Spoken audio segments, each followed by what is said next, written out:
the previous lecture we have started the topic vector algebra. I have discussed many of the concepts related with this topic, and I am discussing some questions with you. If you see the example number 4, it is given the vector A is equal to xi plus 2j plus zk and the vector B is equal to y plus yj plus z. Here it is given that both vectors are equal to each other, then we have to find the value of x, y and z. So value of x is here 2, value of y is 2 on comparing value of z is 2, because they have their components along x-axis, y-axis, z-axis as x2, z, and for that of the b is 2, 1, 2, y and 1. So by this you get the value of x, y and z. In example 6, you can see in your NCERT, it is asking that there is a vector a to y plus 3j plus k, and we have to find a unit vector along vector a or in the direction of vector a. Now unit vector in the direction is given by a cap. We have discussed the formula in the previous lecture. A cap is equal to vector a upon its magnitude. Vector a is 2y plus 3j plus k, and magnitude can be written as square root of sum of square of components of that vector, that is the square root of 2 square plus 3 square plus 1 square, that is 14. So it becomes 2 upon root 14 I, 3 upon root 14 j cap, and 1 upon root 14 k cap, that is the unit vector in the direction of vector a. If you see the example number 7, it is asking that there is a vector a is equal to I minus 2j, and we have to find a vector in the direction of a which has magnitude of 7. As you know that the unit vector has a magnitude 1. If you multiply it by 7, it becomes 7 times the magnitude of 7 of the unit vector. So now first of all we find a cap, that is a unit vector in the direction of a, vector a upon its magnitude I minus 2j 1 square plus minus 2 square. It gives you 1 upon root 5 I minus 2 upon root 5 j. Now vector having magnitude 7 units and in direction of is given by 7 into a cap, because a cap itself has magnitude 1. So multiplying with 7, we get the magnitude of 7. So multiply 7, 7 into 1 upon root 5 I minus 2 upon root 5 j gives you 7 upon root 5 I minus 14 upon root 5 j. In the example 8, it is given to us there are two vectors a and b, and we have to find a unit vector along the sum of given two vectors.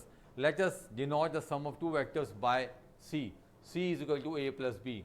On adding we get 4i plus 3j minus 2k.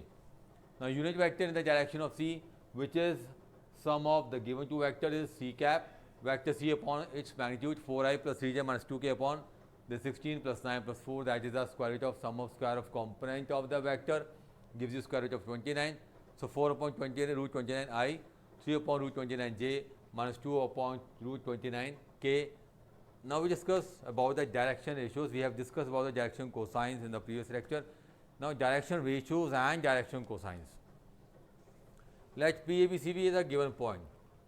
Then direction ratios यानी DRs and direction are ABC. Direction क्या कहलाएंगे इसकी? ABC कहलाएंगे. And direction cosines are A upon root A square plus B square plus C square. Means component along x-axis upon square root of sum of square of the components, then b upon root a square plus b square plus c square, c upon root a square plus b square plus c square, that are the direction cosines. Also this ABC are known as the scalar components, and AI, BJ, CK are known as the vector components of the P. You must note that these direction cosines and direction ratios are proportional to each other. So you can write L upon A is equal to M upon B is equal to M upon C, where L, M, N are direction cosines and A, B, C are the direction ratios.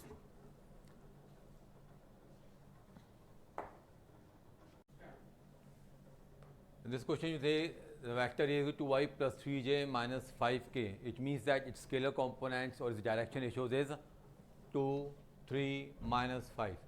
If we find the direction cosines, then it becomes 2 upon square root of 2 square plus 3 square minus 5 square, 3 upon square root of 2 square plus 3 square plus minus 5 square minus 5 upon 2 square plus 3 square plus minus 5 square, that is 2 upon square root of 38, 3 upon square root of 38 minus 5 upon square root of 38. If it is given that P and Q are the 2 points with the coordinates 1, 2, 3, and 4, 5, 6, then the vector PQ, that is from P to Q, is given by OQ minus OP. OQ means 4i plus 5j plus 6k, and this one is 1i plus 2j plus 3k. On subtracting, we get 3i plus 3j plus 3k. This I have told you while writing that addition of the vectors, in which I have clarified that how can you write this PQ is OQ minus OP. In the section formula, if OP and OQ are the two vectors with the position vector A and B, let R be any point with the position vector R, which divides this PQ internally in the M ratio n. Then vector R is represented by MB plus NA upon M plus N. But if this point R is dividing PQ externally in M ratio n, then this vector R is given by MB minus NA upon M minus N. In the example 11, you can check they are the 3 points A, B and C. These are the vertices of triangle. We have to check whether they are the vertices of right angle triangle or not. So first of all, we have to find AB, vector AB. Vector along AB is given by OB minus OA. Subtracting, we get minus I minus 2j minus 6k. Then we find the magnitude of the vector B, we get root 41. After that, BC, that is OC minus OB, gives you 2i minus j plus k. Its magnitude is root 6. Then we find CA. C is given by OA minus OB, that is minus I plus 3j plus 5k. Magnitude becomes square root of 35. You can check. Now square of this is 6, square of C is 35. 35 plus 6 is 41, which is square of the square root of 41. It means that magnitude of BC square plus magnitude of the side CA square, magnitude of AB square are equal. It means that AB is this right angle triangle whose vertex at right angle is at C. In the question number 11 of the exercise, that's your exercise number 10.2. See the question number 11, the vector A and B are given to us. We have to check that A and B are collinear. Now vector A is 2i minus 3j plus 4k. I have assumed it as A and this one as B. Now taking minus 2 as common, 2i minus 3j plus 4k, it is A. So vector B is equal to minus 2 times of A. If one vector is equal to another multiplied by some scalar quantity, then the two vectors are either parallel or they are collinear. So we can say that these vector A and B are collinear. In the question number 16, we have to find the midpoint of the vector joining the point P and Q. Now, as in the section formula, it is dividing in the M ratio n. If R becomes the midpoint, it means M ratio n becomes equal. It becomes 1 ratio 1. So, in place of M and N, we place the value 1. So, क्या बन जाएगा? Vector B plus vector A upon 1 plus 1, 2. So, simply adding them, it becomes 2 plus 4 upon 2.